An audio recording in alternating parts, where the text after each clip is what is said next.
computer. Yes. Hey, welcome everyone. So another session of the Gunfighter Sessions. Tonight we're going to talk about nutrition and performance and health for 2022. So I'll just kind of kick it off myself. I generally do a Whole30, typically around January-ish timeframe. For me, I find that's kind of a good reset for the year. I generally get my leanest when I do a Whole30, and also most of my digestion issues. So we're talking before we start recording about fire bases and whatnot, and living that kind of like rough lifestyle, and my digestion's not been the same since. So I kind of do that reset generally about once a year for the actual Whole30, and then I'll do like a week or two kind of sporadically throughout the year. And just kind of go that route and do that. So what do you guys normally do for nutrition stuff as a reset?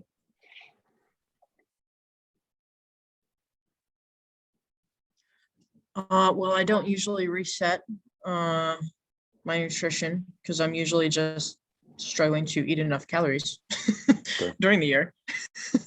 So I usually don't do anything deliberate to reset, but I'm consistently doing a clean kind of eat to perform type diet. I usually do about a 30 protein, carbs, and fats percentage wise. I found if I reduce my carbs any more than that, I really struggle. Female anatomy and all is a little different. But yeah, I mean, I've been pretty successful with that. Once I finally figured out that I need to feed myself enough calories, and I figured that out after I left the Marine Corps, unfortunately. What about you, David? Yeah, this whole reset thing is news to me, so I've not heard of that. I'll be honest, my diet's pretty awful. So, like, no, I mean, like in the morning, I'm gonna sound horribly professional. So like, it's just like a protein shake. So like, maybe like 25 to 30 grams of protein along with like collagen. And in the afternoon is whatever like my guys get for lunch. So it could be just like anything from like shitty fast food to like I'll get myself like a kale salad at like one of the bullshit LA salad places. Sure. And then dinner, depending on how I'm feeling, like post workout, I'll just get like another protein shake and collagen. So I stay within like my calorie needs for the day, according to like the Under Armour app. I'm definitely not eating like well. If that makes sense. I want to say Under Armour is hooked into MyFitnessPal, correct? Yeah, MyFitnessPal. Yeah, that's what I meant. Yeah. Okay. Yeah, cool. Yeah, I usually don't generally track a whole lot. I think it's a good exercise for people to track, maybe once a year, maybe, once every couple of years, just kind of see what they're putting in. So one of the techniques that, and I don't know if you guys knew, I've been a precision nutrition practitioner for a long time. One of the exercises they have when you get, someone doing a nutrition is you just have them do a 3-day log.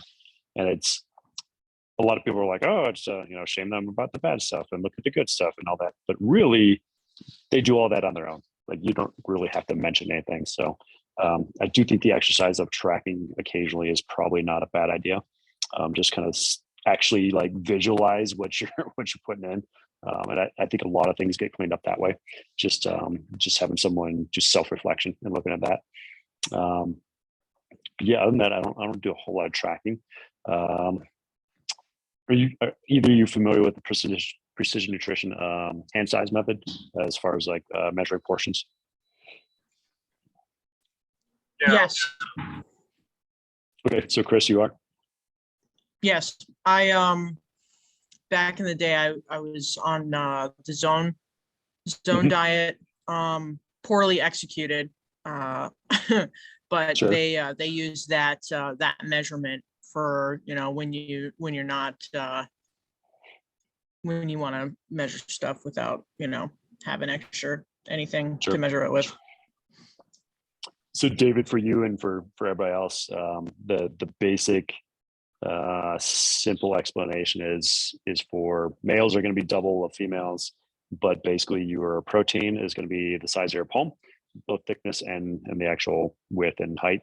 And then you're looking at a thumb size for protein, so like almonds, avocados, things like that. So for males, we're looking at 2. You're looking at a cupped hand for carbohydrates like rice and things like that. And then you're looking at a fistful for vegetables, basically. So that's kind of the general method for every meal. You can adjust that based on how many meals you have a day. So if you're only eating 1 meal per day, you're probably going to do 6 palms of protein because you're only getting 1 meal, if you can consume that much. And then just kind of, you can refine it from there, but that's kind of the basic gist. So if you're eating 2 meals a day, you're probably looking at, 3 palms per meal instead of 2, just because you got to spread that out throughout the day. So if that makes sense.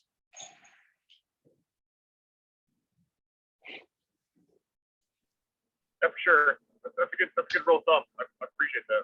I'll try that. Kind of easy to remember too. Yeah, super easy. And so what the kind of initiator for that was is that they did all the looking into like calories. And so when you have up to, I think it's 10 or 15% is what's allowed on label, mislabeling. So there naturally you're going to have about 10 to 15% miscalculation. And that's just manufacturing process and things like that. But then on the expenditure side, it's all over the place. Like you get a treadmill that says you've expended so many calories when really it doesn't know your BMR or any other the metabolic rate type stuff. So the expenditure side adds another, say, 30%. So now you're looking at almost 45% difference. So if you're under exercising and over consuming just from a caloric standpoint alone, so yes, less calories is probably going to drop you weight, but the problem is you can't accurately track them. And so what happens is that people tend to under exercise, overeat without even knowing it, even though they're tracking every single gram.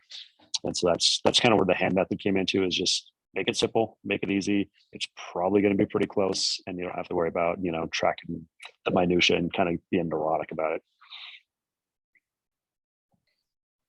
That's really good, because I only use the MyFitnessPal to kind of spot check and make sure I'm giving myself enough calories. Yep. And usually I'm kind of eye checking and making sure, like, do I feel hungry? Do I feel weak? Yep. This is about the right amount of food that I've been eating. And I've gotten performance gains from it, et cetera, et cetera. On that note, though, too, you did talk about devices tracking your caloric burn. How accurate is like the Garmin watches for that? Good question. I don't honestly know. I know that most of Garmin's data on most things is pretty accurate. So I would assume that if anything, they're probably closer than most. But as far as like actual accuracy, I think you'd probably have to go get your BMR done with one of those bod pods or something like that, and see how it matches up. Yeah. But I think that's a good point you brought up too, is that there's a certain point where you start to figure out exactly what you need based on performance and based on what your activity is. And so for me, a lot of times what I'll do is, especially on deployment, on Sunday, I'm typically not eating much. That might be my longer fasting day, just because I'm not training that day. So on my, last, I guess you could say, off day before the training week starts, I'll probably do a fast, just because I didn't expend anything, so don't need to replace that much. The caveat is, of course, if I'm like extremely sore, I'm probably going to consume more protein. But then throughout the week, it's just kind of, you feel it out and you're like, if I'm feeling sore, I probably need more protein. If I'm feeling tired and kind of gassed out, I'm probably going to add a little bit more carbs and fats, and just kind of play with it like that. And after a while, I think you kind of get a hang of it. But there's so many people that just have, a bad relationship with food, that it just becomes an issue, especially when you start bringing in performance stuff.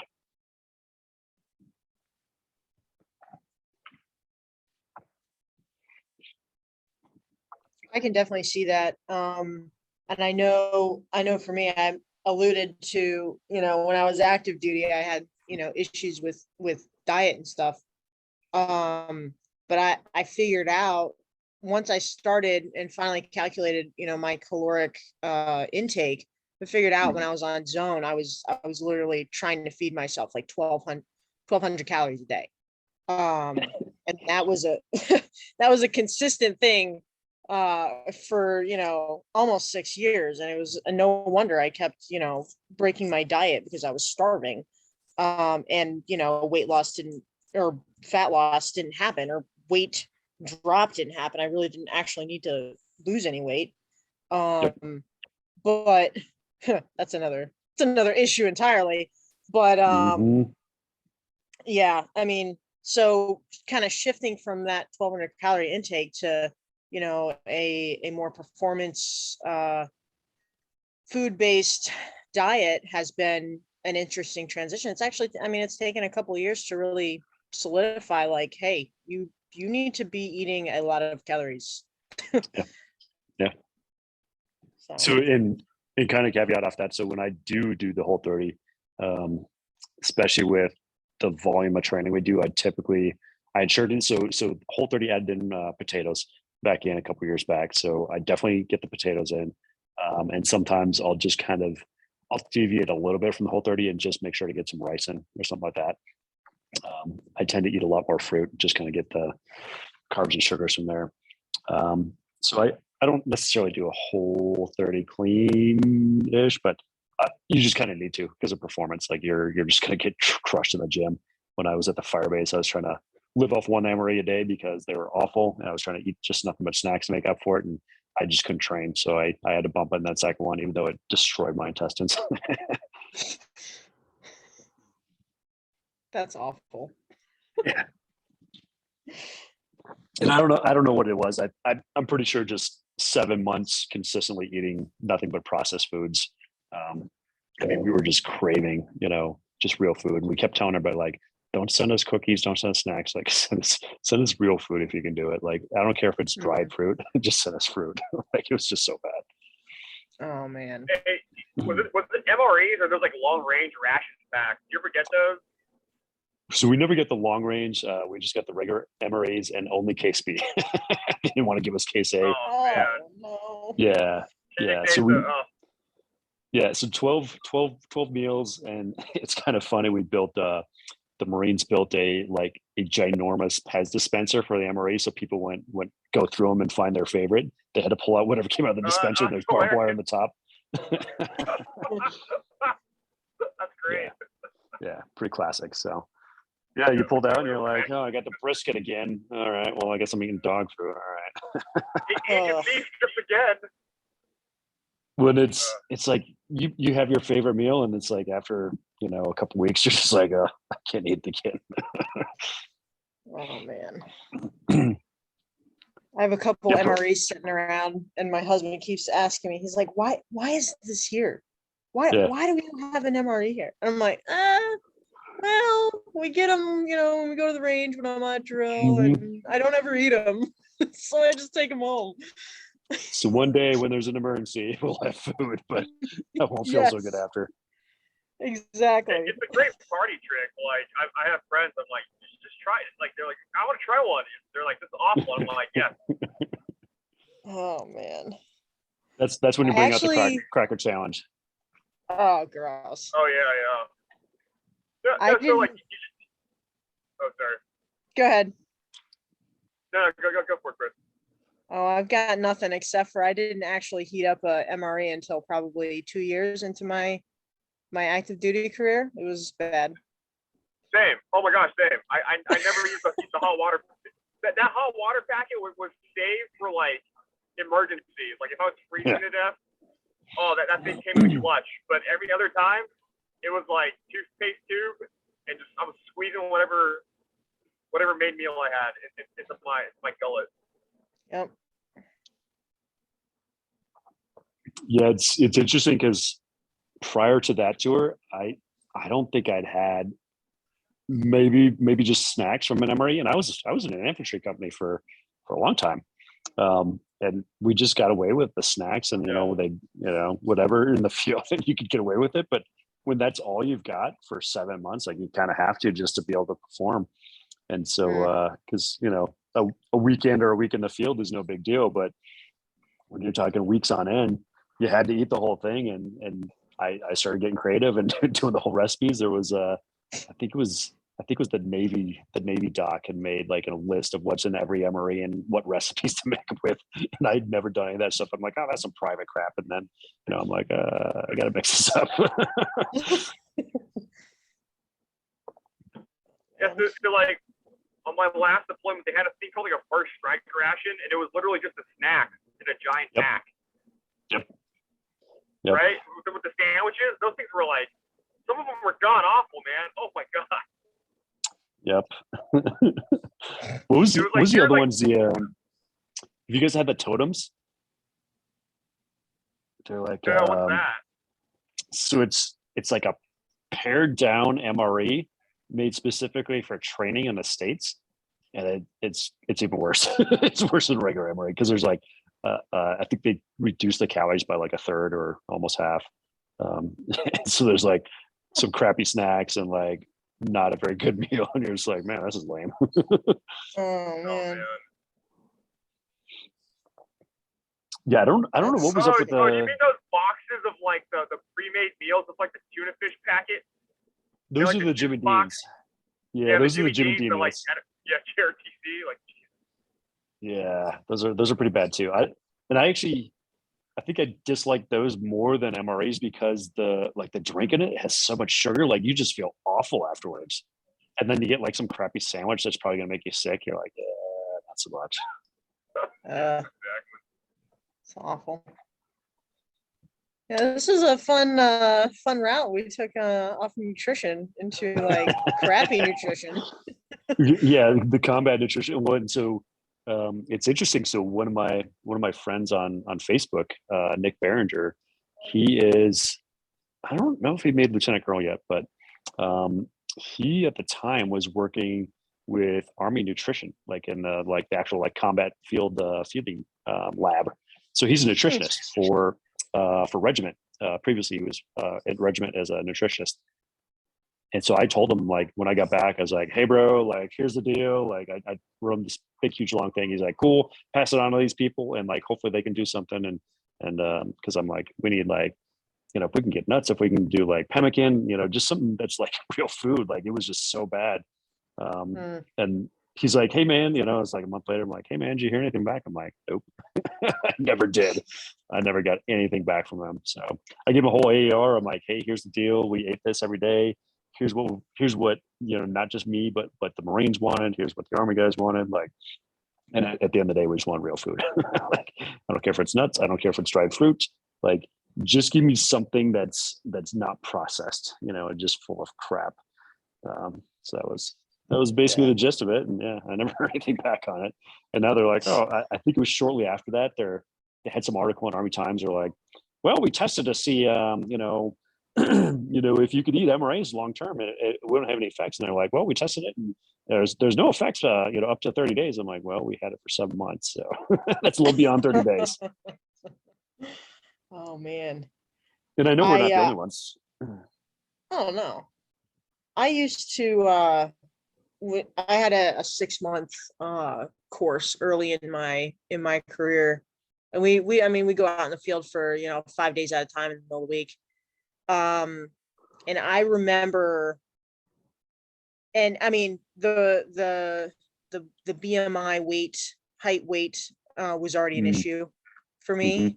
So I remember I would leave my MREs at home, and I would they had like, can't remember what company it was. It was one of it was big in the CrossFit community, but it was like beef jerky, and you get like these cranberries and nuts in them, and they called it like a beef jerky MRE or something. And it was enough calories to replace the MREs that were actually issued. And I would just take those. I got so sick of beef jerky, but it was much better than MREs, because it had it had a little bit of fruit and nuts in it, and it was much better. It's much better, but it got old. It did get old. For sure. Yeah, I had looked for a while about because my buddy had mentioned in Afghanistan a lot of locals make their own pemmican, And I was just like a rice fat honey ball, you know, and they're just like, oh, it's got everything you need because it's got, you know, a little bit, I think it was goat meat probably was in there. So you got your protein, you got your fats, you got your carbs. So I was like, man, how do we make our own? And so I started looking at recipes, and you could do, you know, dry jerky and honey and whatnot. They last for a while. I mean, you can easily get them to last for a year. So they don't really go bad. So, I mean, they've already kind of got the natural preservatives in them. So, I mean, that was an option, but it's just, again, it's one of those things like you get tired of it eventually. So I don't know how you get around that. Yeah, there's like accounts of like the Arctic expeditions, and they would starve to death, but then they would find like still sealed packets of pemmican. So they basically had like pemmican still, but they decided like, you know what, I'd rather just die. Wait, I mean, it's also exposure. No, but like you read accounts, they're like, you know, there's no food left. It's like, oh, but there's pemmican, but like God forbid, like. Yep. Yeah. There was there's the company, I think they might be out of Colorado. I'm trying to remember. It's like a lead or something. Anyways, they make a bunch of jerkies. They got like salmon jerky and all sorts of weird stuff.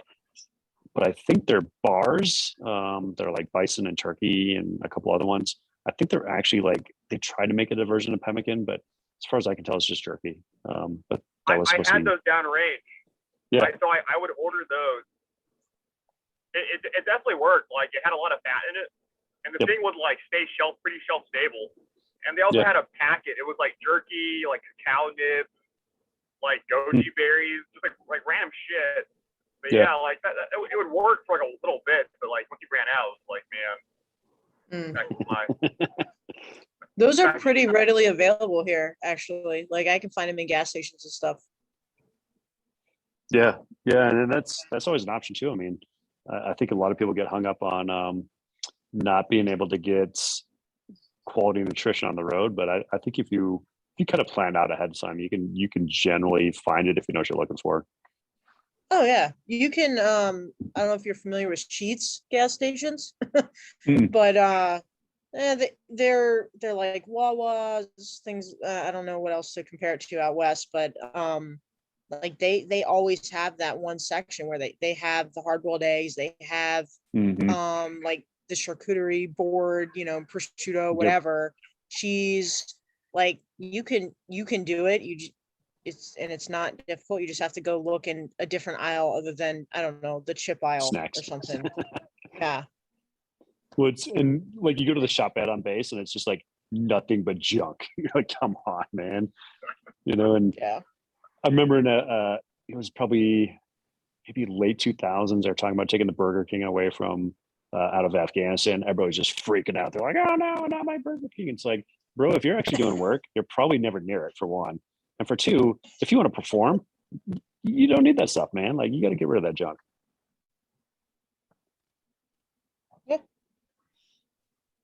It still drives me crazy that most military bases don't have healthy options. There's a couple now that have got like a Chipotle or a Qdoba or something, but for the most part, I mean, these guys are eating junk and they won't go to the DFAC. You know, they're just like, oh, I don't want to go to the DFAC. It's like they have nothing but junk food. It's like, are you sure? Because I've been to a couple and they've got pretty legit stuff sometimes. At some of the places, not all of them. Yeah. Benning has a pretty decent, I can't remember what it's called, but it's kind of like a deli fresh food bowl, kind of like a pasta rice bowl salad place in the PX. They actually have 2 locations on base. That's not bad. That one's not bad. You can get some decently healthy options there. That might be the same franchise that's at Carson. Carson's got one of those.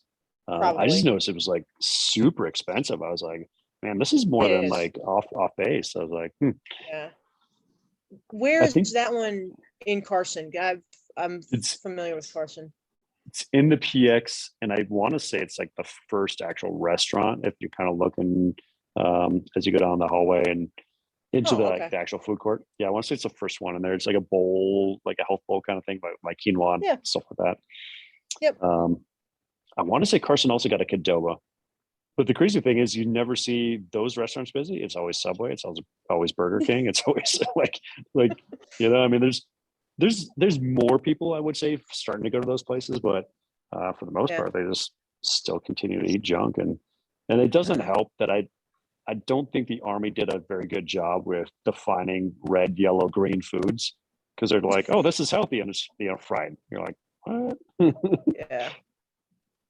Yeah, that's funny. Well, you have to look at the demographic. The majority of the demographic is completely okay with eating pizza every day and a monster for breakfast. Oh God. So Yeah, that was always horrifying to me, like watching Joe at like 12 in the morning on like staff duty eat like a Domino's pizza and like cheese bread. Yep. Like how does your body work? Like how is it? How are you being purely fed off of like carbs and like what, a monster now? Like and then a can of dip, and I was just like, and this somehow functions. Like you're turning all this somehow into like protein and bone. Like, huh? I think the worst I've seen is that we had this really old dude. I mean, he must have been, and I don't know if he was close to 60 or if he was just so old because of his lifestyle. Like, he looked like death. Yeah, he looked like death, and we literally, nobody in the unit ever saw him eat other than pork rinds and Mountain Dew and cigarettes. Nobody's ever seen him do anything else. He'd go to lunch with us and never order anything. We're like, bro, like, what do you survive off of? Like, how is this possible? I mean, he looked like death. So, yeah. Man. Great skin, but man, that liver function. He did not have great skin. Like, yeah, he looked like death. Yeah, I mean, some of these diets are just like, man, I don't know how you guys are doing it. But then of course you see it in performance where it's like they might be a stud in, say, the gym or something, but as soon as you get them out in the field, like they're just like done. Oh, like also like injury longevity. Like I always saw just really poor performance out of like, you know, Joe, right? Where, you know, kid would like get like just, you know, weird injuries and then have like a really long like healing times, right? I mean, at a certain point, you're like, you know, you write in profile, but at around sometime, I'm like, wait, I mean, maybe his recovery just sucks because, you know, he's tired, he's depressed, he's eating garbage. Yep. You know, or he's got like 5 kids, he's trying to like, you know, feed, you know, 5 kids on like an E2, you know, E2 BAH, so he's eating like boxed mac and cheese and like Kool-Aid. So.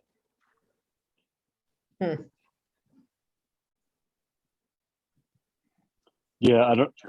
It'll be interesting to see what happens in the next couple of years. So I think me and Mick were talking about this a while back. Is that we're starting to see the younger generation is seeing their. I'm trying to think what generation would be their parents.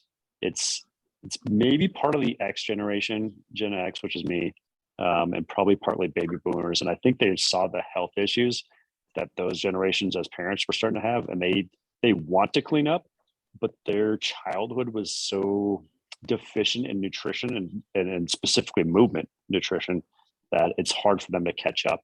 But we have seen this shift where like these younger guys actually really are into it versus like when we were younger, we're like, you know, eat healthy, work out, and it's like kind of whatever. But it wasn't like a huge emphasis, whereas these guys now are coming in and they're a little bit more focused and they're definitely much more knowledgeable, and they definitely want to do the right stuff. They just don't have the foundation because of their childhood and whatnot.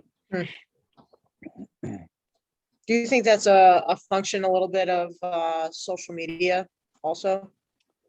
Yeah, it could be. And I it's hard to distinguish between social media and the availability of information. Sure. You know, when I want to say when I first started getting into training stuff, I mean, you had Muscle Media 2000, and then you had all the garbage bodybuilding magazines. That was it. And so I got into Muscle Media 2000, which was more I guess you said that they were a little bit more on the edge as far as like trying to like get ahead of the curve. They're a little bit more advanced. And then in the early 2000s, Biotest Supplements made a magazine called T Nation, which is now still online. But they had a testosterone magazine, and it was actually a hard copy. And then it went online, and they had the better writers and whatnot. So so that's how, for me back in the day, it was basically through websites, like T Nation and stuff like that. And then bodybuilding.com kind of had a little bit of drive.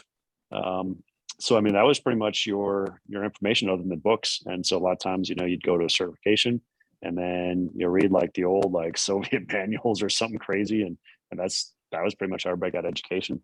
Either that or go visit somebody and that's one thing I don't see a lot of is just going and like hanging out at training studios and training facilities and seeing how they do stuff. Mm-hmm. Yeah, nowadays you have YouTube and podcasts are just mm-hmm. absolutely huge. And you've got guys like More Plates, More Dates, Derek, mm-hmm. on friggin' Joe Rogan couple weeks ago. Like, I mean, there's so much more information that's available now than ever before for some of this stuff. And it's phenomenal as long as someone can pull it all together and piece it together to build programs. That's still you still have to do the work and figure it out. And I think one of the big pieces missing in this probably information generation is like I was saying, is actually going to facilities and like seeing how they do stuff. And just seeing different environments, because you get, like, I was coming up when online training started becoming a thing. And so with T Nation, you got a lot of these guys who are writing on T Nation who never actually trained anybody. And you're kind of like, maybe they don't actually know what they're talking about. But you would never know it until years later when it's like, yeah, man, that dude never trained anybody. And so I think there's definitely a lot missed when either you don't train anybody or you train a specific demographic and you don't go outside of that. So if you've only trained bodybuilders, like, you have one lens and it's really hard to train outside that. Whereas if you go like, hey man, I'm going to go down to the local college and like go see how they train, you're going to see a completely different world if you've only been in, say, CrossFit or bodybuilding or powerlifting or one of the other kind of, now current fad type things where that's the only lens you have. And then all of a sudden you go to a whole nother world, like a Division I school, and you're like, oh shit, dude, like there's a whole nother world. Mm-hmm. Oh yeah. And the other side of it too is, go ahead. So that's kind of been my experience a little bit coming out of the military and CrossFit world. I played like my freshman year of basketball on a NAI school, which is didn't have a well-established strength and conditioning program. So I didn't see much there within a professional high level programming for strength and conditioning. And I kind of lived life in the world of CrossFit, kind of edging a little into seeing Olympic lifting, powerlifting, strongman, things like that. But I'd never been exposed or seen, what is actually behind like a scientifically based program for what we're looking at now. So that's, I think that's fantastic. But I think the other thing you missed too, and I don't know how much it applies to a lot of these old school online coaches that just build programs, whatever, but you see this huge gap in the ability to coach someone. And so there's a bunch of different types of in-person coaches you see, where you see the guy who's like super technical, but then the athletes aren't working. And then you see the opposite, where you get the really crappy trainer who just like is all excited and gets people like beat down, but they're not actually doing anything. So there's these huge dynamics too, where you see who can actually deal with people, but then also be able to apply the stuff that is needed to actually get them towards progress that they're looking for. And that's a really good point too. Go ahead.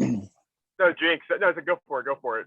It's just no. It's funny. I think we've all seen that, right? Where you have these programs that become so holistic towards like movement, and then guys are like, all right, like do 3 kettlebell Turkish get-ups, and now you're done for like 3 days, right? And then guys are like going like, is this working? And he's like, of course, like I'm Pavel, right? I'm Russian, like trust me. Or you've got like what you see out here. It's like hey, I made a gym of a combination of just go do battle ropes for 2 hours. And people are like, is this working? You're like, I don't think so. Like, your back kind of hurts. So it's really cool, like, seeing this, because, like, for my background, I went from, like, you know, mountaineering, like, seeing mountaineering guys try to train, climbing guys try to train, and, like, the racing side. And you see, from what I always saw was, like, this informality of it, which is like, yes, it worked for one guy, but what was he doing? Was he just climbing mountains for the whole year? And just, like, by, like, Darwinian evolution, he just didn't die, so he's now fit. And then for, like, the racing side is like, they do these training programs, and it's like, okay, the kid can still perform, but it's just because he's been doing karting since he was 5 years old, and his body's just adapted to the sport, right? And he's just doing movements now that accentuate that. So it's been fascinating for me to see this program, is that I'm doing a very mixed strength, you know, kind of D1 Olympic kind of style, you know, training program, but I'm still able to basically perform at all these different, like, mediums. And that for me is, like, just magical. So hats off to you, Nathan. Yeah, man. I mean, that's kind of what I found. And I was like, so this is like, this is the missing key. It's just, you know, having performance actually translate is so huge. Cause I think there's a huge trend between 2010 and probably 2015, probably even current to this day, where people were so focused on the gym because they were so beat up that they couldn't perform in, like, say, doing sprints. Like, if you ask the average soldier right now to go and do a max effort 100-meter sprint, they'd probably pull something, most likely. And it's not because they shouldn't be able to do it because they're too old. It's just because they've neglected their tendons and ligaments for so long that they just can't handle that load. Not only that too, you mentioned kind of the recovery too, like, and you can look at the culture of certain places within the Army and the Marine Corps. And I've been trying to, like, show the light to my husband for a real long time on this one. Yeah. But it's always that concept of, like, you have to literally be drenched in sweat and feel like you got the crap kicked out of you after a workout for it to be effective. And that is not the case. And it shouldn't be the case, especially for someone over 30. So kind of breaking that mindset out of everything needs to be hard every single time is another, like, it shouldn't have to be done, but it is, because it's a cultural thing. Yeah. I think there's a decent, when you look at, like, especially this type of stuff that looks at, like, when you start looking at D1 athletes, like, there's enough volume where the guys who are like, I just want to get crushed, have that ability to do it by accident. And then it self-corrects after a couple of weeks because they just can't hang with it. But at the same time, everybody else is, like, still doing the work.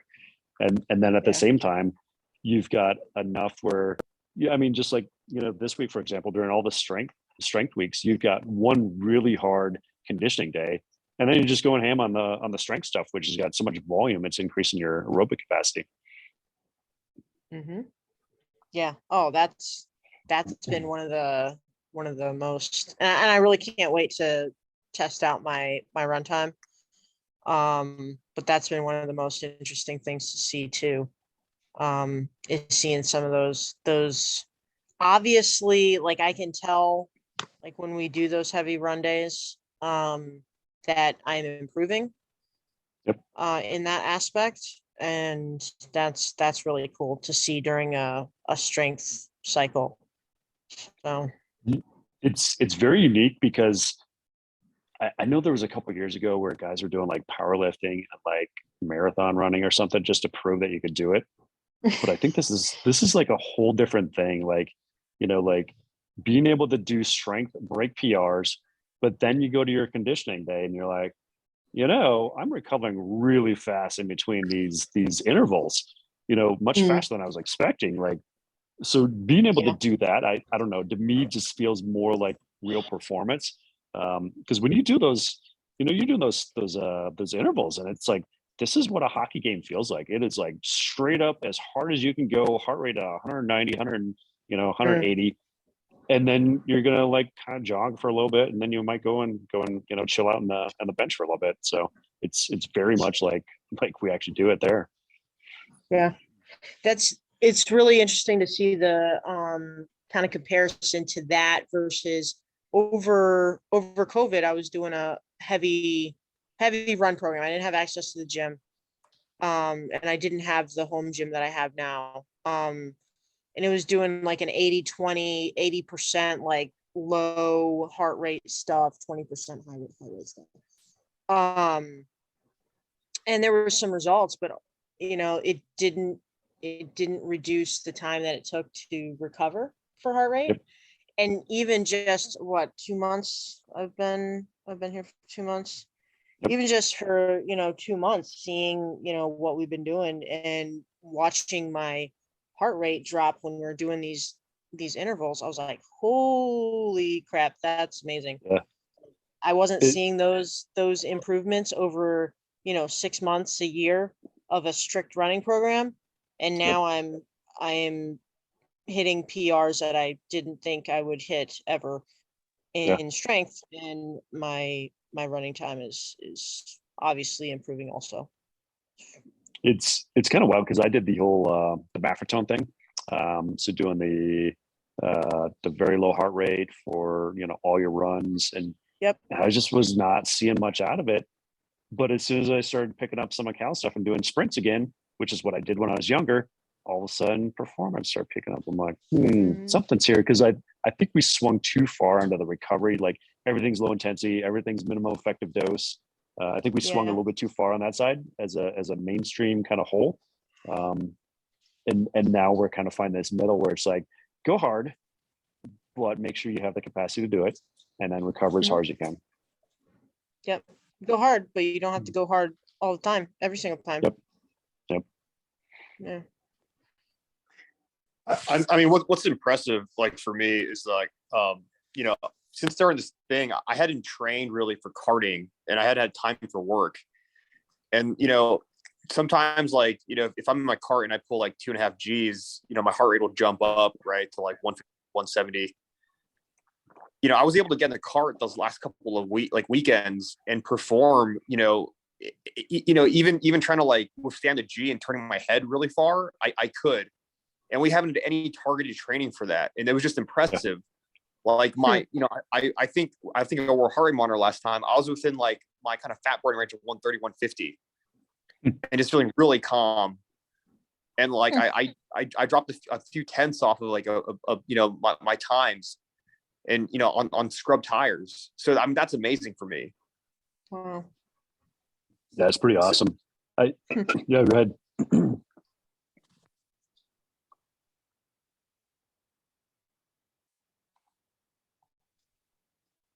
Yeah, I was gonna say, I think you guys you're gonna be super interested when there's gonna be some videos when we get into the eccentric, the isometric that Cal does on kind of those methods. And it's pretty interesting. So like the eccentric and the isometric actually really help with conditioning. It's kind of weird because it forces the muscles are basically squeezing down on the vascular system and then open them back up.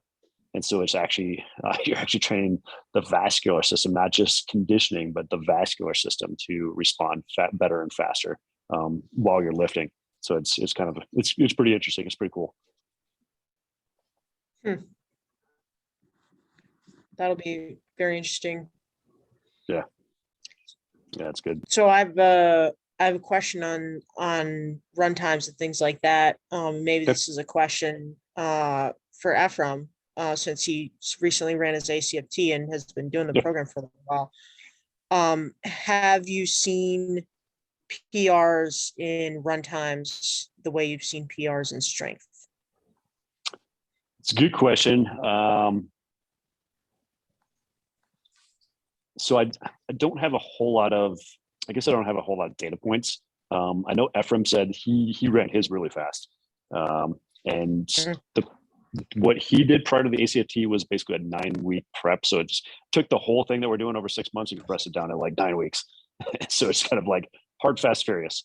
And so he was able to, I think he said he ran 11:40 something on his 2 mile. Yeah. At 40 years old, after all the events, he was still running like 11:40 something. Of course you did. It's Ephraim. Yeah. So Ephraim- there's that. So it's killing it. yeah. So I mean, N of one, N of one of Ephraim is kind of like, is he an outlier or is this consistent? I'm not 100% sure. My runs, I'm trying to think. I think the last couple of years I've had the quad tendon thing, so I haven't got a whole lot of like tested runs. But I definitely run faster, or I'm able to maintain to where I can just like, I'm not one of those people who can show up and just do a 2 mile, whereas some guys are just like, I just show up and I did a 2 mile. Like, nope, not me. Like if I don't train for like 6 weeks, like I'm probably going to struggle pretty hard. But Yeah. doing this kind of stuff, I don't have to. Like I can just do this and then just show up.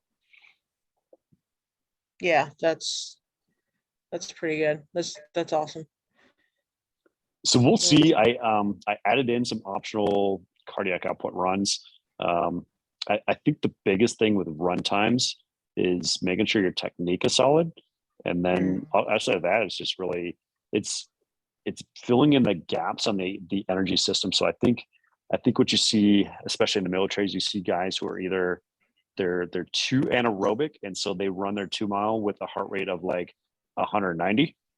And then you see the opposite end where you see people who are really good at aerobic stuff, but they don't necessarily run. They never fill that gap. And so so you hear a lot of guys like, oh, as soon as I got my guys to do 400-meter intervals, all of a sudden their run times, got better. And I suspect what that is because for years they just ran, the typical like, hey, let's go for a 5 mile run and it's in aerobic.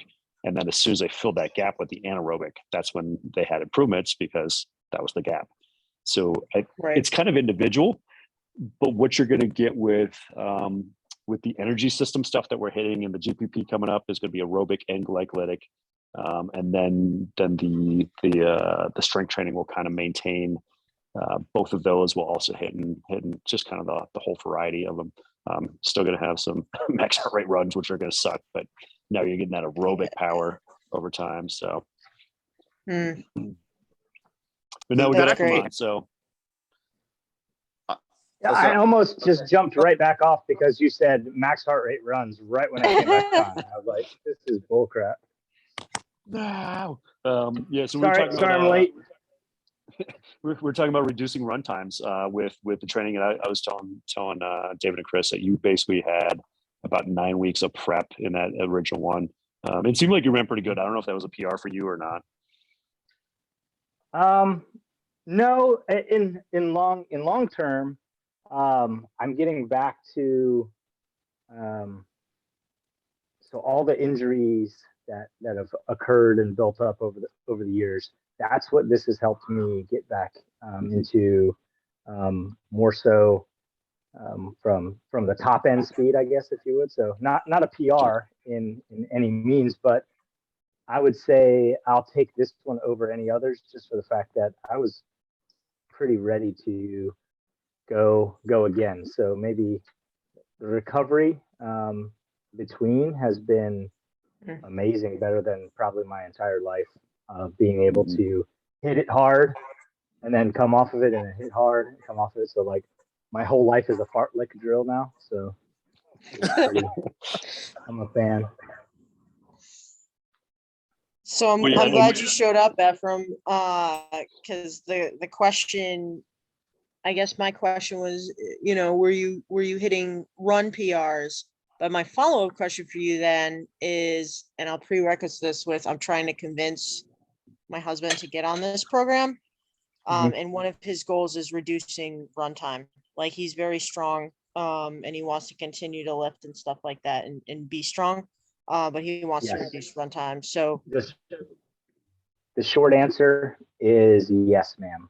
And I say the short answer just for the fact that I hit a PR on my mile time on one of those max heart rate runs, one of the longer max heart rate runs. I say longer because it was like, what was it, Nathan? Like six minutes, something like that. Like we had 4 times 6, I think, 6-minute max heart rate runs.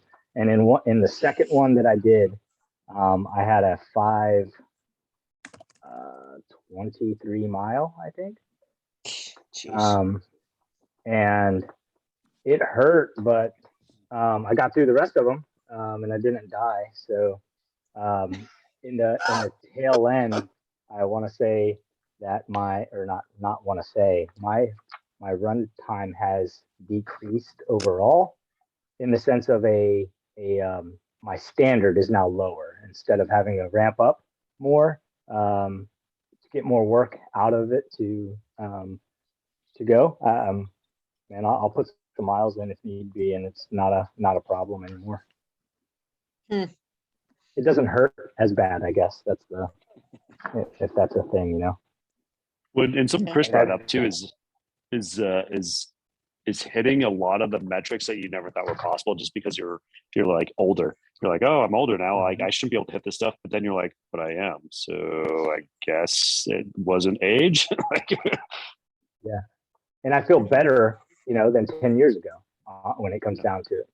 You know, I'm not even gonna, you know, I will echo what I said last time. Is when I first heard about this stuff and then this Reaper method, and you know, I'm gonna do a sternum rub on myself for 4 minutes, and then I'm gonna rub the back of my head and behind my ear. I was like, okay, witch doctor. Like pretty soon he's gonna tell me I need to get some crystals to sleep with. But maybe in the end, I won't miss it now. Like I will do that before, you know, in the morning I get up, do my mobility, and then before anything I do the warm up. And I even got my daughter, my oldest, she's doing it before anything soccer, and it makes a difference across the board. Something as simple as that, just setting your brain and the energy flow of everything right. It's a pretty awesome thing. So no, I mean I've hit PRs in pretty much everything that I've done here, just for the fact that I'm doing it, you know. So I mean, not that they're giant numbers or anything, but back squat, deadlifts, split squats. I'm looking forward to actually doing split squats again if we get into it, because I love that. I've never got after any split squats, and then I'm hitting, you know, way up there with split squat. I was like, I didn't know that was even possible to hit you know, I thought, you know, split squat for me was like in my mind, like, oh, that's a lunge with, you know, kettlebells in my hand. And it was hard when I did it, you know, 10 years ago or whatever. But, you know, dropping 300 on a split squat for multiple reps isn't a thing anymore. You're like, holy crap, how did I do that? You know, so I'm down. No, I don't. Everything has increased except for pain, and that is decreased. So I've told everyone about it. I wish I could. So stepping back, I'm sorry I couldn't make it. Had a whole bunch of soldiers get stranded in various airports trying to get that basic training. So we were trying to get them. Mets did a wonderful job of not giving them meal tickets or vouchers for overnight travel. So we were trying to make sure they were taken care of. We had like 120 of them stuck, sleeping on the floor, and so not going to happen on my watch. So had to figure that out before I jumped on. But no, I tell everyone. We were talking about it today. I was trying to get some guys on who ended up working the problem this evening from the office on getting this. Even got my my surgeon. I gave him the link. The command surgeon here. He wants to get after it. So we'll see. I'm gonna be hitting him up a lot more, but I don't see anything bad about it. It's, you know, the proof is in the pudding. And I know sometimes people who already do their own programming, who understand it and set up, and they have good results from that. They might not want to try something new, and that's cool. That's not you know, it might not be for you. But for people who are, I say, looking for something new, they were bored with the other, or looking to find themselves on it. I mean, I think, David, are you on? We were talking about it just the other day. I mean, this thing, again, I wish I had it 10 years ago. Dude, it'd be so different. Life would be, who knows where we'd be. Mm-hmm. Not RC together, though. Pew, pew, pew. Sorry. Well, that's kind of the next level too, is like, how do you so, this is designed for team sports, but like, how do we start integrating in like some of the gun stuff in there? So when you look at what is going to make you perform better in sport, it's playing the sport. So it's the same thing with our skill sets, the fight skill sets. How do you start getting that into the integration of training to make sure that it's balanced? You're doing the tactical, the technical, the psychological, the physical, all as one. And so like some of those drills, like sometimes I'll do when I do the cable walkouts, like I'll actually do a presentation, and use bands or something instead and do the walk that way. But I think you could even do, if you had like a sim gun or something, you've got a type of gym that'll allow you to do that. That's definitely a place you can start putting that in there. The visual stuff, the visual drills, I think will be huge. They're just a little hard to integrate in. I think once we start getting a couple more cycles in, I'm going to see if I can start getting. So Cal's got a bunch of warm-ups that actually integrate in like visual drills in the warm-up. And so I want to start getting those back into it. They're a little bit older, and some of the videos are kind of older, but they're still super effective. So That would be fantastic.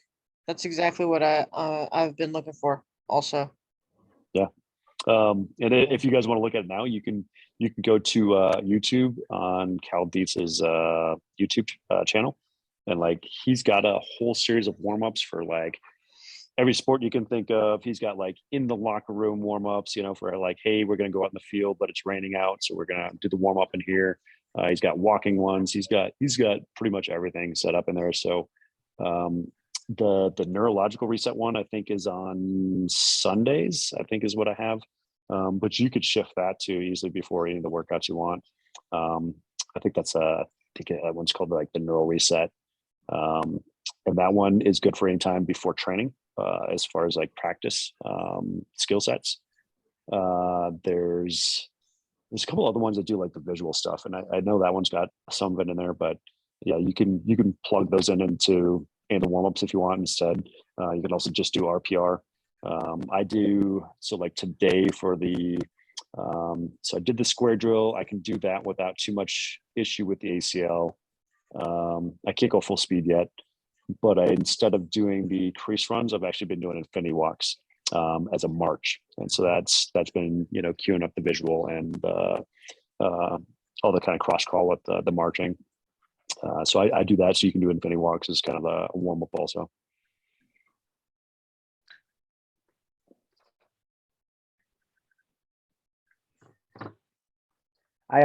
What was the I can't remember the name of I highly recommend getting it. You set me onto it. It was Cal's The recovery manual. Yeah, the recovery manual. I downloaded that, and that has several drills in there that's helped me out. Had some weird injury stuff, and I again, it might have been COVID related or not, or just weird inflammation of like my Achilles on my left side, on my left Achilles for some reason. I've never had any serious trouble other than that ankle, but kind of flares up a little bit. Just feels like a tendonitis or something like that. But there's been a couple things in the recovery manual that's actually helped some of that stuff. So highly recommended if you get into it. I'll drop the link where I got it. I got it directly from them, so I'll drop the link into our chat, our app. Yeah, Yes, so please. for Thank you. you guys, it's basically Cal's got a recovery manual. It's like $20. It's pretty cheap, and the basic premise is you've got a couple systems that the body kind of like tries to find itself. You got the visual, the vestibular, and the proprioceptive, and so the theory behind it is that if you can get those in line and to stop freaking out, it'll allow your body to recover faster, if that makes sense, because it's not driving energy to trying to figure out why does my body feel unbalanced? Why do I feel crooked? Why am I not seeing the horizon correctly? And so basically that's the premise for the entire manual, but there's a lot of other stuff in it, like how to figure out session RPA. So like you take your 0 through 10 and then divide by the number of minutes you train. So if you only did 5 minutes of mobility, But it was say a 2, you can divide that up and compare that to something that was say a 90-minute session. That might have been an intensity of 8 and see how they compare, or, you know, compare between athletes, you know, depending on how long it took them to do a session.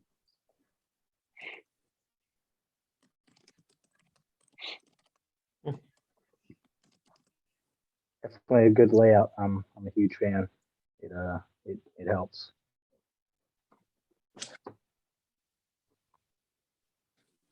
Yeah, he's got a lot of interesting stuff that he just kind of keeps like he's got so much that he just like can't. And I don't know if you guys have followed Chris Corfus at all either. He's a high school track coach, and man, he's got so much stuff also. And Dan Fichter with the neurological stuff.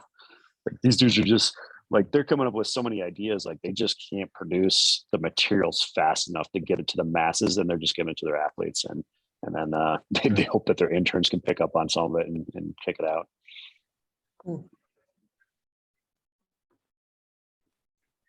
I mean, RPR, for example, I think they've been doing it for like 10 or 15 years. Like, it's been around for a while. Yeah. Wow. Yeah. I'm glad they decided to share it with us. Yeah, and it's funny because Cal's like, yeah, for like the first 8 years, I kept it a secret because it kept winning me games. But then he's like, I can't keep this. He's like, you know, like, athletes need this so they don't get injured. So they finally, him and Chris Corfist and JL Holtzworth, which is he's a big powerlifting dude. They got together and they're like, hey man, we gotta put this together. So I was in, I want to say, the first year that they did certifications for level 1. I don't think it was the first certification, but I think it was like one of the first, I don't know, maybe 4 or 5, something like that. And so I've known about it since 2018, I want to say, is when I originally went to the to level 1 certification. But you can go on to, I think it's reflexiveperformance.com or something like that, whatever the RPR website is. And you can actually take, I think they've got like an $80 course that's just like an individual, like, hey, I want to learn how to do this. I want to make sure that my, you know, kids playing soccer can apply it and stuff like that. So it's just kind of like an individual course. And then they have an actual level 1 online also. They have a level 2, don't they? Did you say? They do have a level 2. They have level 2 online, and then they are doing level 3 in person, I believe, starting this year. And they're working on the curriculum for level 4, which is all like primal reflex type stuff. Yeah, there's some weird stuff. I was telling Ephraim, I think it was Chris or Cal, who had a soccer gal, came off the field, and they always, you know, having issues, and he's like, bite here. And he just had her bite down on something, and like, boom, fixed it.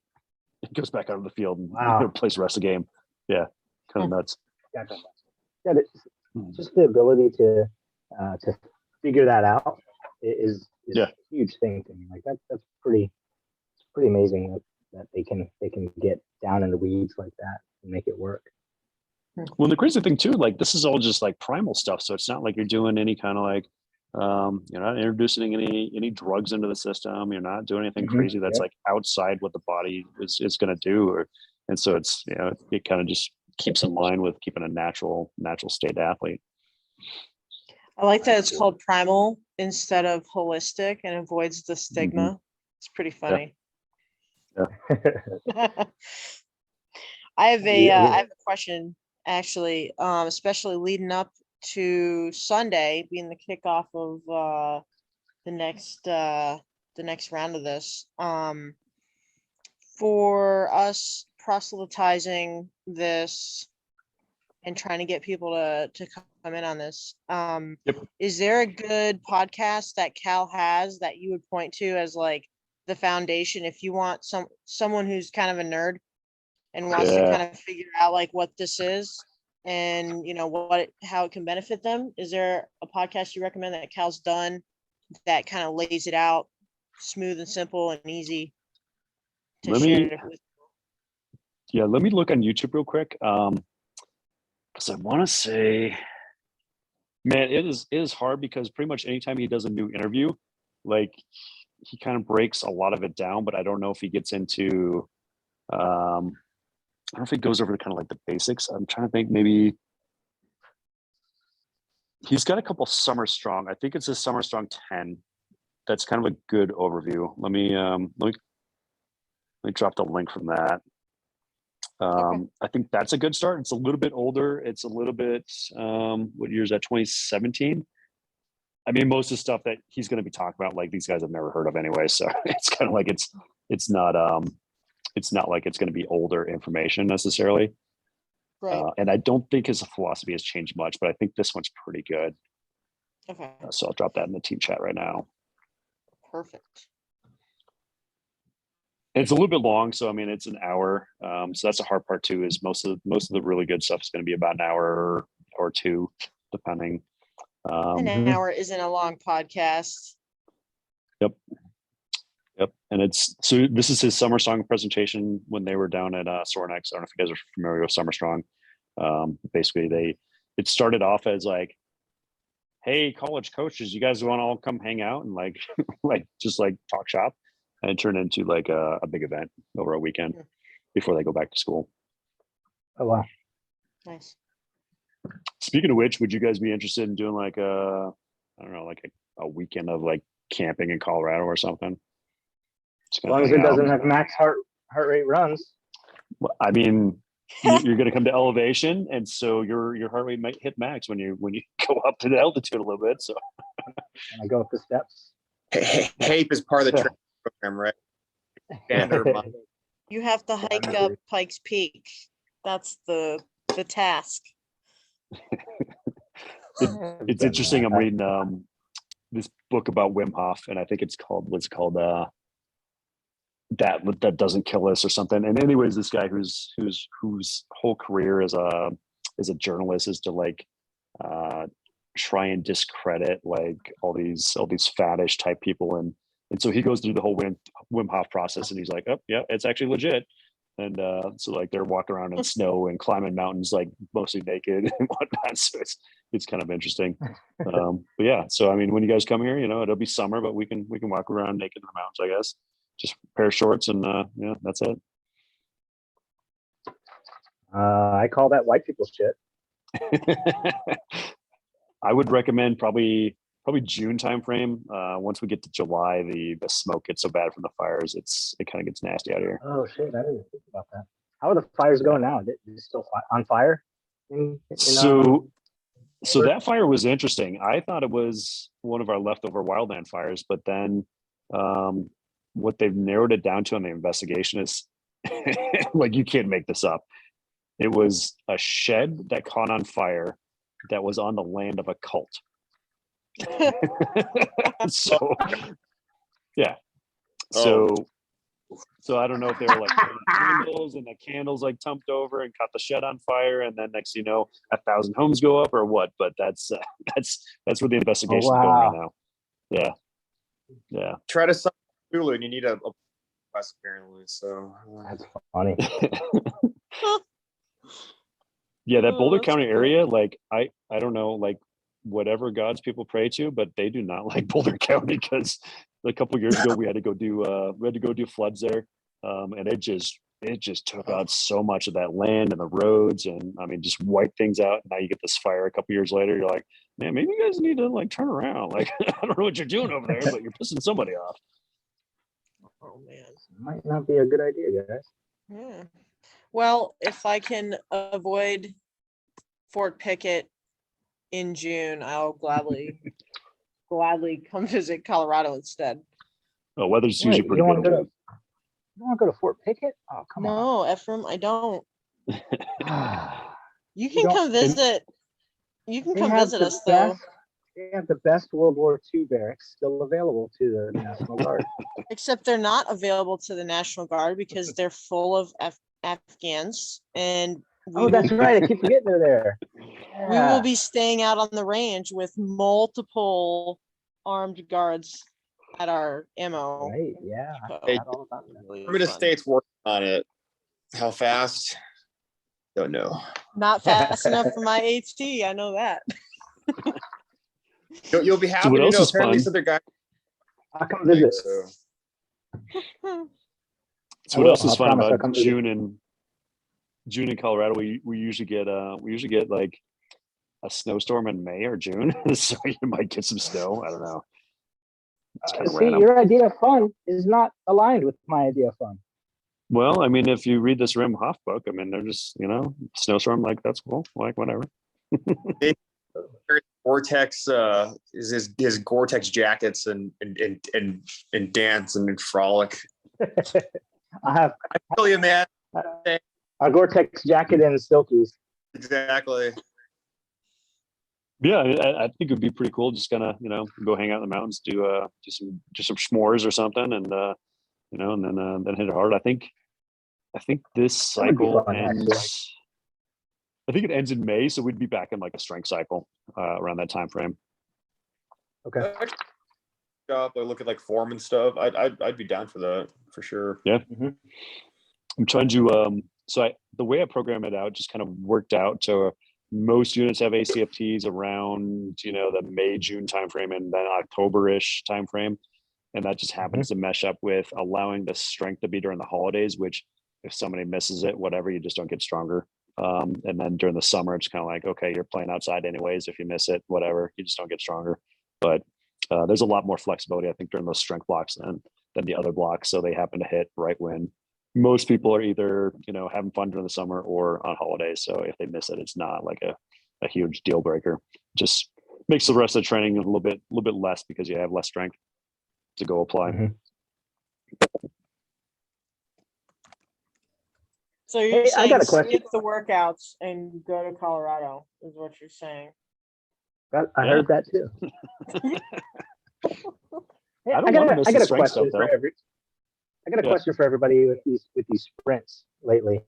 Has anyone been more sore from these sprints more than like normal? Yes. Than normal, right? Like, so I feel. No, I'm serious. Like, so I've done plenty of sprints before. I mean, even more in volume than this.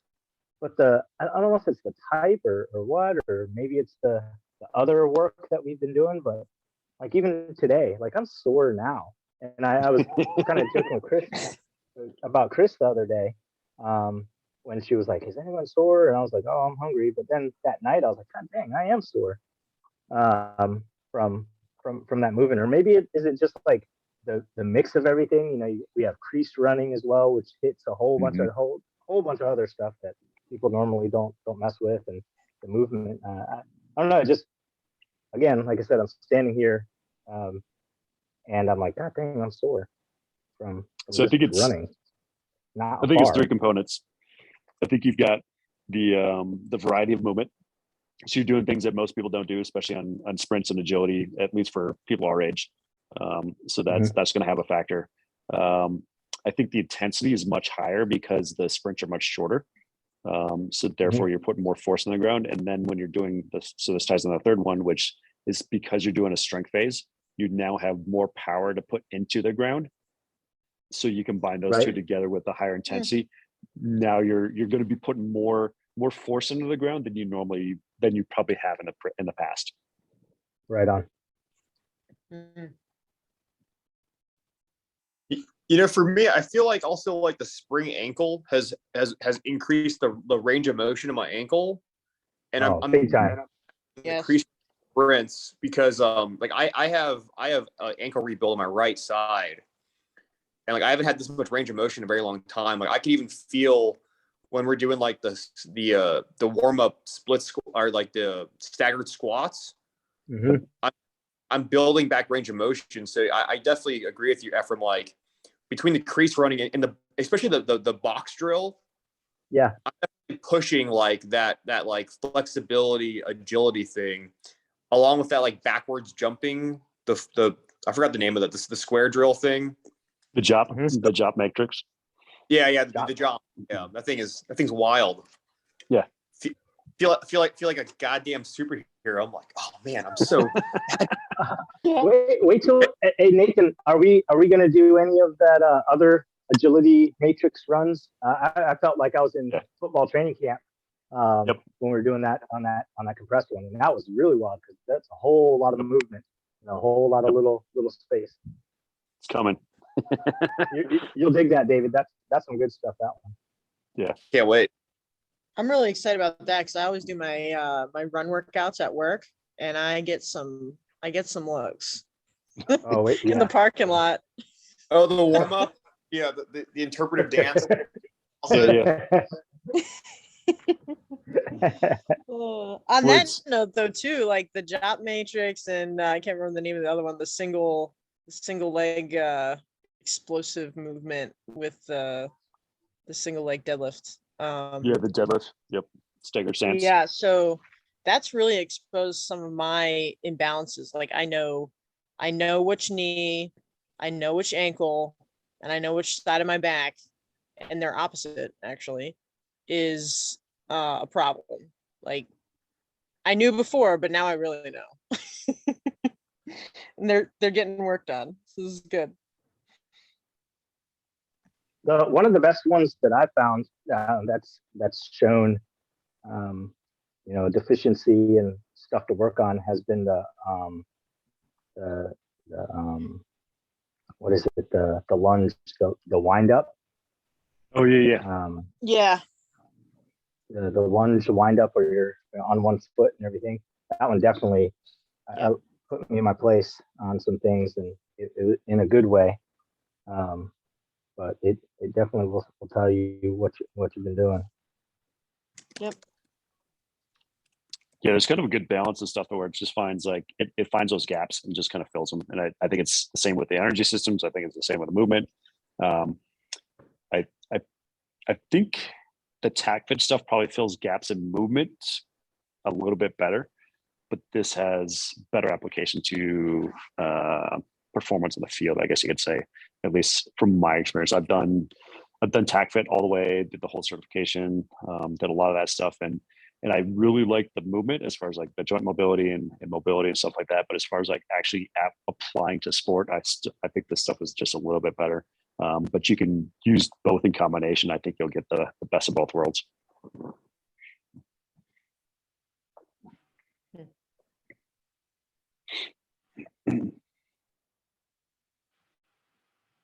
Yeah, the mobility stuff on Wednesday, Saturday, and Sunday, those are my favorite. Those kind of get everything opened up pretty well. The one on Saturday, like if you got hip issues, that's the one to hit.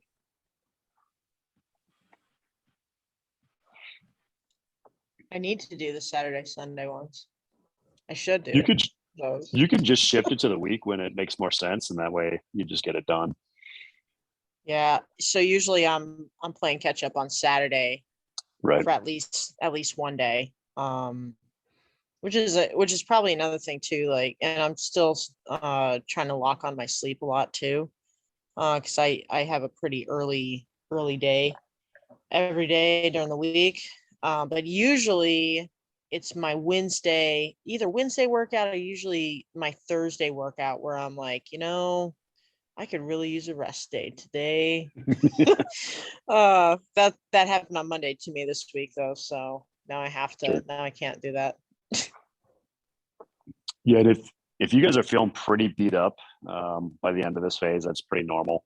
You might feel some like, my elbow kind of feels funky, like some stuff's a little bit off, maybe go see the chiropractor. When we hit the GPP next week, which is going to be aerobic, it should start to dissipate for the most part. If you're still having issues after the first week, definitely go see a massage therapist, chiro, whatever you need for that specific thing. But I find in general, like you start to hit that edge right at the end of the phase, and then boom, you switch it, and it tends to clean up. That's for me too. You definitely kind of get a little beat up, and then you're good though. I mean, it pops right back in again. The goldenness of this thing is how fast you can kind of actively recover from things, or get back into max workouts and everything like that. There's the recovery time isn't bad at all. Yeah, the ortho crew at the at the clinic, they're like, you have a torn ACL? Like, this doesn't make sense. I'm like, yeah, I guess, I don't know. Like, you're the therapist. Well, they're looking at the MRI. They're like, yeah, I mean, it's exploded, but like, you see you're still squatting and everything. I'm like, yeah, I don't really have issues. I mean, change of direction. I definitely can't play sports right now. And I got a little bit of instability, but I mean, other than that, like I can do some of the sprints. I can pretty much do all the lifts. I don't have any issues with any of that. So yeah. That's cool. So it's definitely not infallible. I mean, you definitely can run into injuries, and I suspect, and I don't know if I talked to you about this, Ephraim, but so for you guys, I did this. I definitely got the PCL strain in hockey, and I suspect that I re-injured the ACL is most likely what happened.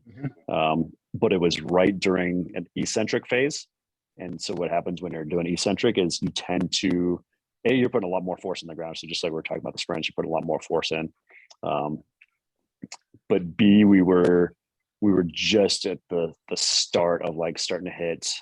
We're hitting more the muscle than the tendons, so the tendons weren't quite used that force. And I just did a max sprint. I was racing another guy to the ball, and we're the two fastest guys in the league, and so yeah, went to it, and and then I stopped in 2 steps. I mean, just straight dead stop, and yeah, it was just too much force. I remember you telling me you felt and heard like the pop. Yep. And like got destabilized real quick. Yeah, within end of the first week, I was at 75%. By the end of the second week, I was at about 95%. Hit recovery super hard, super aggressive on it.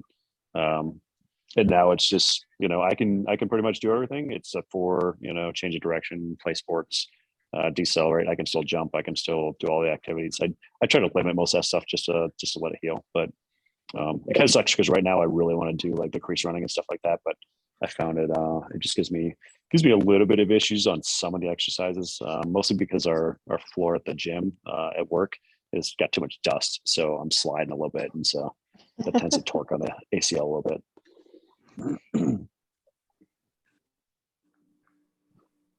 Those shoes that you recommended have helped with most of that. Regardless of where I'm at, those are actually kind of scary. I wear them around the house when I want to make everyone mad at me. So I just squeak. Sounds like I'm running basketball drills in the kitchen. Yep.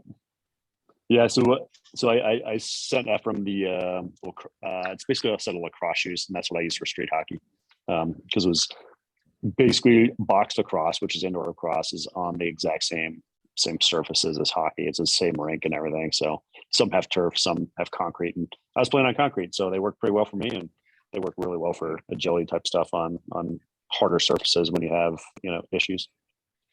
And they're high top too, so I'm always a fan of a high top that actually has an inner sock to it that wraps around your ankle. So for stability, it's pretty solid. Yep. I'm not a huge fan of cushion in general, but I run into this issue when I go talk to like the barefoot groups, and they're all like, "Oh, your feet are designed to this." It's like the amount of force that you put into the ground in a max effort change of direction is more than you probably ever would have experienced as a caveman, doing activities in your lifetime. Like, it's just so much more force. Like, they're not going to do that, but maybe once or twice, running from a saber-tooth tiger over a log or something. Like it just never happened when you're walking barefoot. Ain't no Roman soldier going barefoot, pumping 40 pounds in his septus, right? He's wearing sandals still. Yeah. Ain't no Bronze Age soldier was like, you know what? Like, I could wear the hobnail boots, but this CrossFitter's telling me I need to go barefoot to go fight the so shit. Yeah, speaking of Zero, if you guys are interested in their shoes, prices like everything have gone up a little bit, but they do have, I think it's 15% off for military. They do the little ID me or whatever it is, so you can sign up for that and get a discount. Nice. I picked up a pair on that last sale that you posted. Nice. And which ones you get? They're blue. I don't know. I don't know. I think they're like the trainer low cut. I'd have to look at it. but I like them. I mean, I use Yeah. them in the gym all the time. I Yep. made the mistake of doing a sprint workout with them pretty early on. That wasn't a good idea. Yep. Got to build up. Yeah. It's like, oh, yeah, I remember this. I've done this before to myself.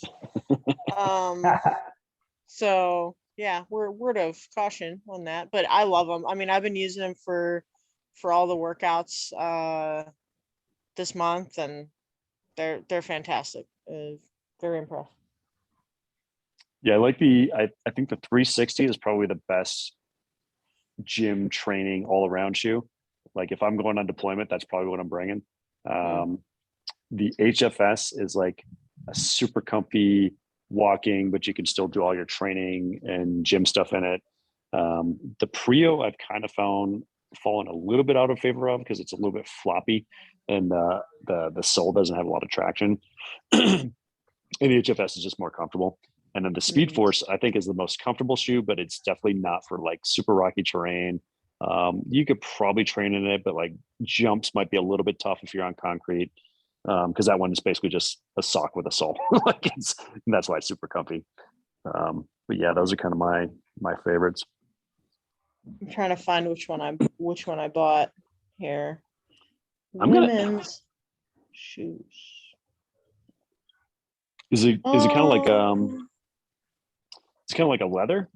Oh, here it's the 360. Wait, no, it's Yeah. the Prio. It's the Prio. Okay, Prio. Yeah. Yeah, so if you like the Prio, I think you'll like the 360 even more. Oh, really? Yeah, Okay. 360 is awesome, but they're always out of stock. Oh man, not in the women's sizes, guys. Oh, Oh well, there you man, go. never mind. There they are. I spoke too soon. Unless I'm a 10.5, which I'm not. So Yeah. Yeah, if they don't have 360, I think the next shoe I'd probably recommend is HFS. Super comfy, super lightweight. I think that's the first one on here. Yep, that sounds right. I think the HFS is usually the first one.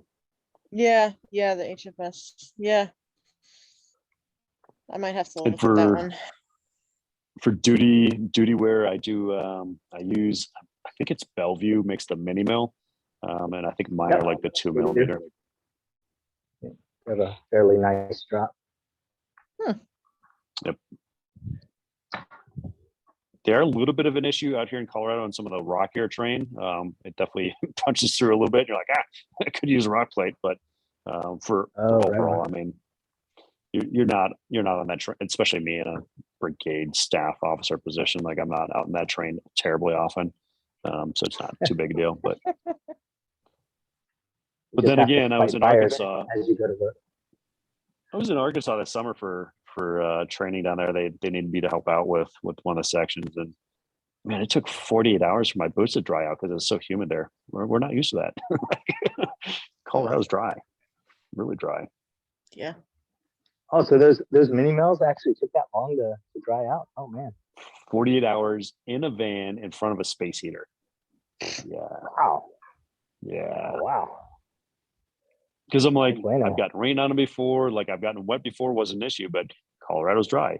Arkansas is not. Yeah. Arkansas is definitely not dry. No, it's awful. And then you got water moccasins hanging from trees, and you're like, Yeah, they're no joke.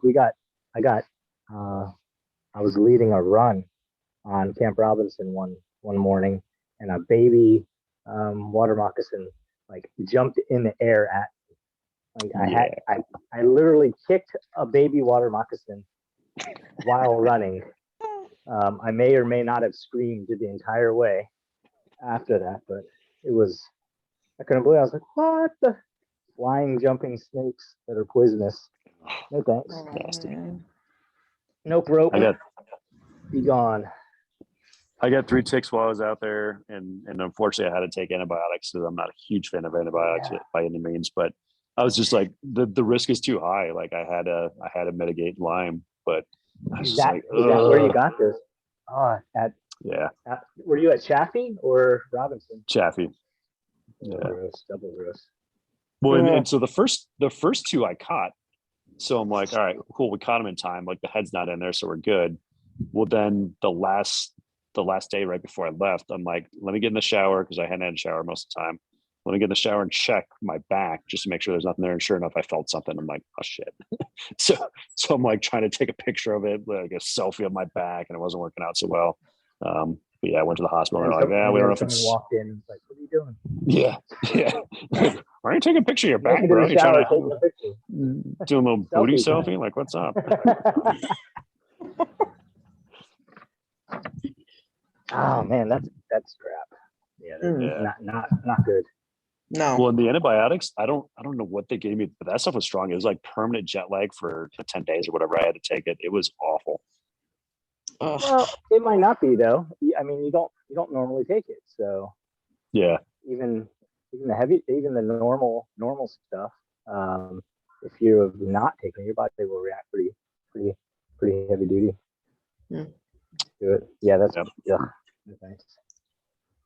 Not a fan. Oh, well. Just do another Reaper. You'll be good. So, all right, I got to jump off. Got to make sure these kids are ready for school tomorrow.